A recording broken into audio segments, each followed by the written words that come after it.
Decorative arts is an idea. Antiques, material culture, Americana, old stuff, what we call decorative arts has gone by various names over the years. Like all ideas and movements, it has an arc, a beginning, middle, and end. Things called decorative arts were of interest long before the term was in use. This is the video version of a program that traces the history of the decorative arts movement, which began after World War II, peaked in the 1970s and 80s, went into decline in the 1990s, and is now functionally of another time. It is time to rethink what we call, and how we do, work involving our American cultural material that remains relevant, interesting, and worth preserving. The decorative arts movement is rooted in antiquarianism, the instinct to preserve and protect local history. In historic places like Boston and Deerfield as early as the 1840s, counted among its early champions were literary figures like Henry David Thoreau, John Greenleaf Whittier, James Fenimore Cooper, Nathaniel Hawthorne, Henry Wadsworth Longfellow, and dozens of lesser-known women writers working in what's called the local color genre. Women championed the cause of preservation, beginning, most famously, with the campaign to save George Washington's Mount Vernon by a national network known as the Mount Vernon Ladies Association, founded in the 1850s, almost 60 years before the founding of the National Park Service and almost 90 years before the National Trust. These and the lineage societies that followed not only gave birth to historic preservation in America, but invented the idea of the American House Museum. By 1876, a war-weary nation was ready to rekindle national pride with a new self-consciousness about history. For many Americans, this was the first time they saw what we now call antiques on display. It helped trigger the Colonial Revival. Founded in the 1890s, the DAR and colonial dames exploded on the scene, rounding up treasures, marking historic sites, publishing books and magazines, and saving some key structures. Then as now, patriotism, preservation, and education was their mission. Today, they own and care for about 100 historic sites in almost every part of the nation. Shown here are DAR properties in Kingston, New York, and the John Adams birthplace, now operated by the National Park Service, in Quincy, Mass. Historic places are blessed with pioneering civic antiquarians who collected, preserved, wrote, and advocated for local history, beginning before the Civil War, including John Fanning Watson of Philadelphia, George Sheldon of Deerfield, and Isaac Stewart of Hartford, and Henry David Thoreau of Concord, Mass. The 1870s brought a flurry of advice books catering to a growing middle class anxious to keep up with domestic fashions. Clarence Cook and Charles Eastlake were historicists looking to the past for artistic inspiration. In 1877, William C. Prime's Pottery and Porcelain of All Times and Nations was the first book on any aspect of what we now call American decorative arts, published in the U.S. He and his wife were among the renowned china hunters based in Hartford and Worcester. Pottery collecting that involved knocking on farmhouse doors in search of antique treasures became a craze among affluent urbanites. This image from 1903 captures the mood of the time as antique shops, restorationists, and collecting took hold. In 1891, Dr. Irving Lyon from Hartford published the first book on American furniture.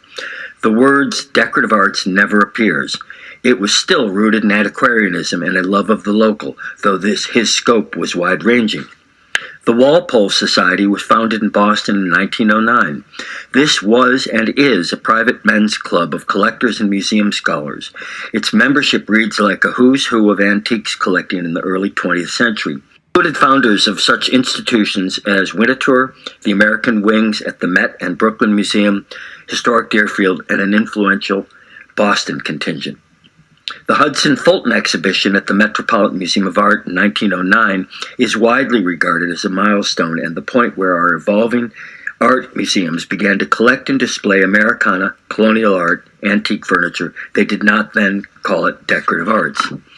The next year, a group of Bostonians led by William Sumner Appleton founded the Society for the Preservation of New England Antiquities for the purpose of preserving for posterity places and objects of historical and other interest, and to preserve and illustrate the life of New Englanders. Now renamed Historic New England, the organization is rare. in combining preservation advocacy with the collecting and operating a chain of historic house museums. In 1924, the American wing at the Metropolitan opened and became an immediate sensation. The next year, J.P. Morgan Jr. acquired the famous Wallace Nutting collection for Wadsworth Athenaeum in Hartford. Its opening attracted the largest public audience in the Athenaeum's history up to that point. Collector Luke Vincent Lockwood, whose 1901 Colonial Furniture in America was one of the first book-length treatments of the subject, helped kickstart an American wing at the Brooklyn Museum, complete with a suite of period rooms, a diorama-like display technique popular at the time. Edwin Atlee Barber, a ceramics expert who became director of the Pennsylvania Museum before it was renamed the Philadelphia Museum of Art, was a Walpolean and champion of Americana and the colonial arts. In 1929, the biggest event in the movement without a name was the Girl Scouts Loan Exhibition in New York. It was the first time Henry DuPont stepped out as a lender. The movement was beginning to codify around a connoisseurship that recognized place, period, and craftsmanship. Wallace Nutting was the most influential antiques world thought leader in the 1920s, publishing multiple books on aspects of antiques and historic places, creating and marketing staged photos of colonial interiors, and placing his collection with Hartford's Wadsworth Athenaeum. Henry Sleeper was another influencer. His Gloucester estate, Beauport, modeled a stylized approach to living with antiques that influenced Henry DuPont and a generation of tastemakers. Henry Francis DuPont began serious collecting in 1929, and by 1951 was ready to open his Winterthur estate in Delaware to the public as a museum, the scale and likes of which the world had never seen, with 200 period rooms, a mountain of painstakingly presented antiques. Winterthur was a midwife to the idea of decorative arts and launched the first graduate training program for museum workers interested in early American. In 1930, Francis Garvin donated a massive collection of furniture and silver to the art gallery at Yale, where courses on pots and pans and a graduate program spawned generations of museum practitioners. The Great Depression interrupted, though did not quash, the antiques craze of the 1920s. President Roosevelt's Work Progress Administration launched several programs that blew wind into the sails of the movement. The Federal Arts Project and the Index of American Design paid artists to document, illustrate, and promote interest in Americana that we now call decorative arts. Then came the Second World War, deepening the horror and savagery of the 20th century. No cages were left unrattled. With the war finally over, and as a new Cold War began with the Soviet Union and China, Americans found refuge in heightened patriotism rooted in the past. The next 30 years would be a golden age for historic preservation, American art, and what was now increasingly called American decorative arts, as the champions of antiques and Americana deepened their inroads and presence in American museums.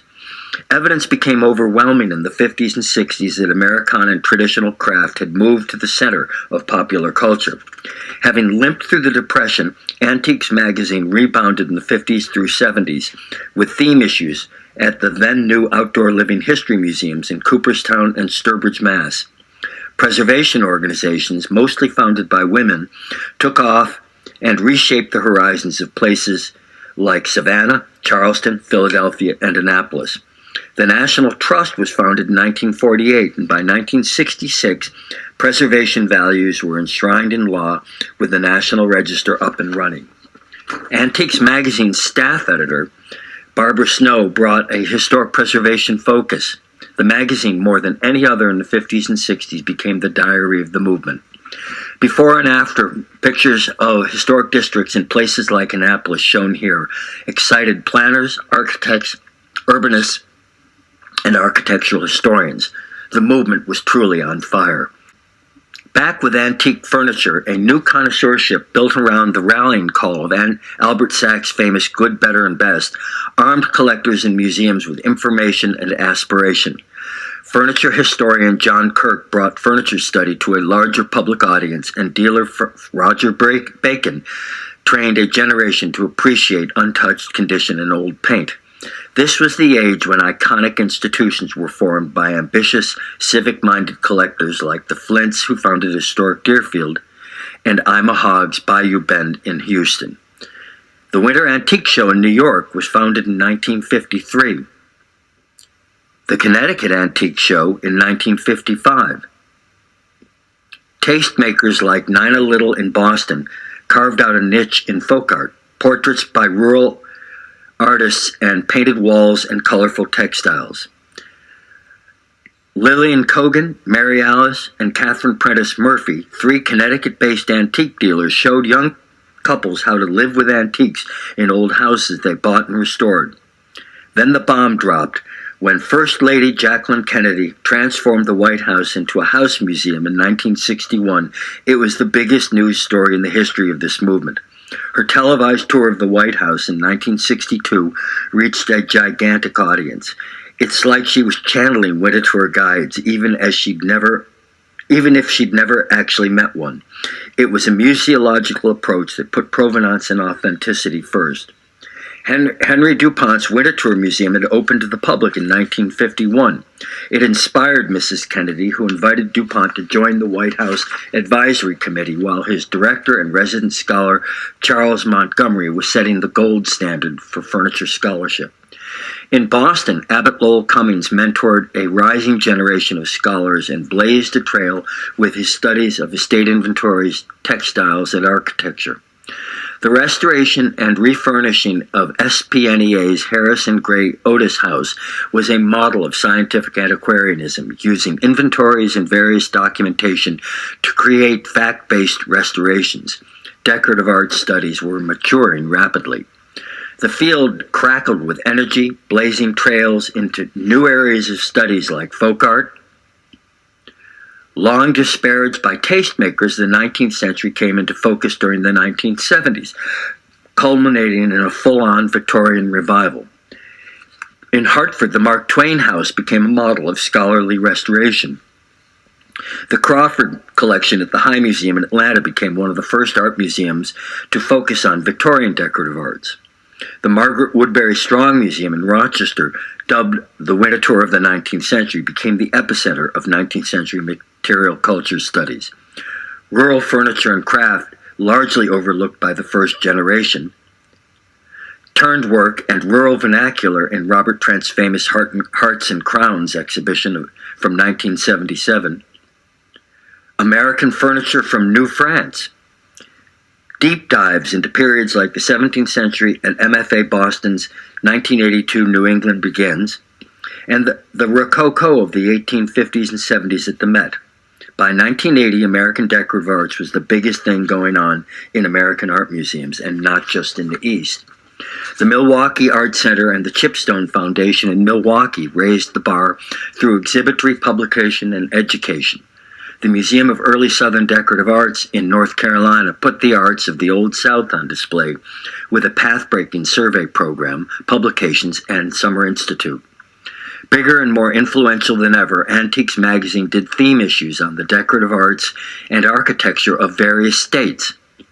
More theme issues on major institutions like SPNEA and Winter Tour, and their famous May Furniture issue, which to date has published several hundred articles on American furniture history. Endless conferences, symposia, and workshops. By the 1980s, most house museums you'd visit slanted their interpretation towards decorative arts and antiques education. The market was hot, with rare objects crossing the $1 million mark, and collectors like the flamboyant Eddie Nicholson whooping it up in the New York auctions. It couldn't last, and didn't. No one event signaled the gradual collapse of the bubble and decline in the market and in public interest. Did it start to trend down in the mid-90s? By 2010, there was despair among dealers and some collectors who bought at the height of the frenzy and would never get back what they paid. Legendary dealerships like Israel Sack, John Walton, and Lee Kino either folded up their tents or diversified into other things. Where does that leave it? The culture will always change. Every generation or two, there is a need to find new ways to talk about old things. The stuff is engaging to the degree it resonates with contemporary human concerns. Many local museums are actually doing more business and have more civic engagement than ever. Maybe this is a back to the future moment, a time to revisit where all this started in the first place. The founding antiquarians were all about love local and their particular places of the heart.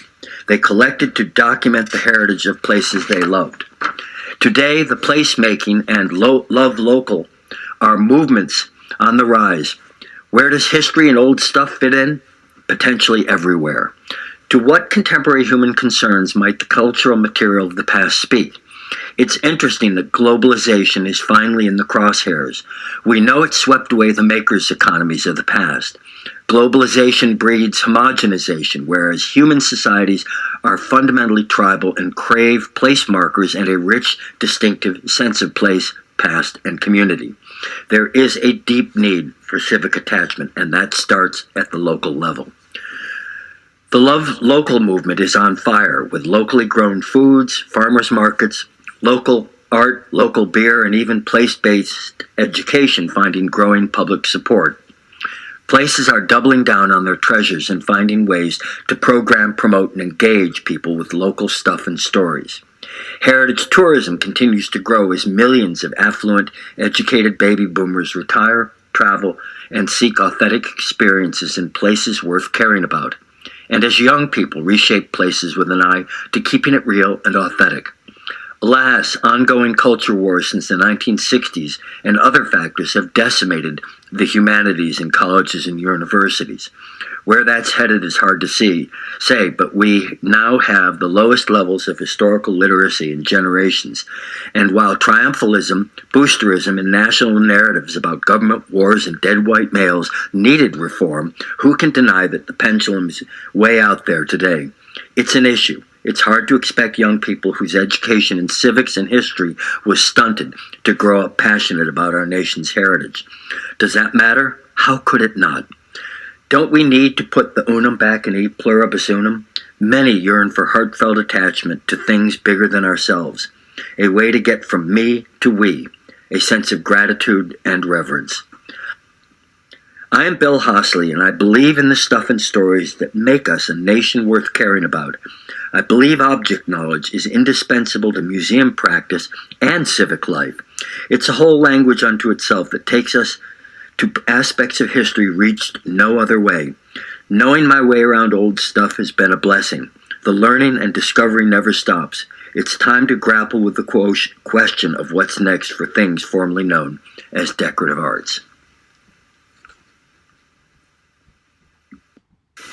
As an afterword, a colleague questioned why I didn't talk about the elephant in the room, so here it is. Beginning in the 1970s, academics began promoting the idea that the whole Americanization, decorative arts, early American thing, from Wallace Nutting to the American wing at the Met, was tinged with anti-immigrant xenophobia, especially during the boom era of the 1920s. A decade prior, the DAR published the first edition of their famous Manual for Citizenship. Then in 1939, in the most notorious incident in their history, they denied African-American opera singer Marian Anderson the opportunity to perform in DAR Constitution Hall. First Lady Eleanor Roosevelt resigned over it, and it has cast a shadow ever since. By the 1970s, with the backlash to Vietnam and Watergate, patriotism became suspect, and so here we are, a half-century later, a nation that seems to be coming apart with concepts like patriotism and American exceptionalism on the ropes. The interminable wah, wah, wah of national sins and transgressions has replaced the triumphalist slant on American history of generations past, which isn't to say that reforms weren't needed. They were, and we've made astonishing progress. Of course, our country has grown more diverse, but seriously, the past is always a foreign country and historic artifacts a foreign language. An additive approach makes for more understanding and civic spirit.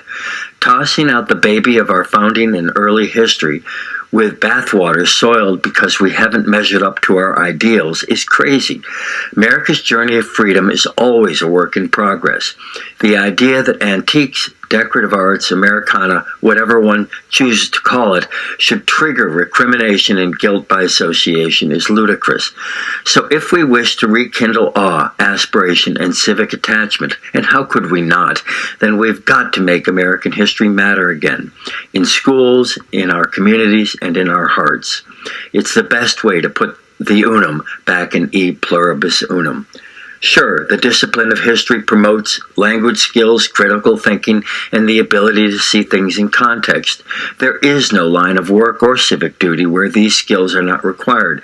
But history, especially local history, is also invaluable in instilling moral courage, socially cooperative behavior, and civic attachment. We are a country founded on the revolutionary idea that government is by and for the people. So much to love and be grateful for is my sense of it. It's why I'm in this business.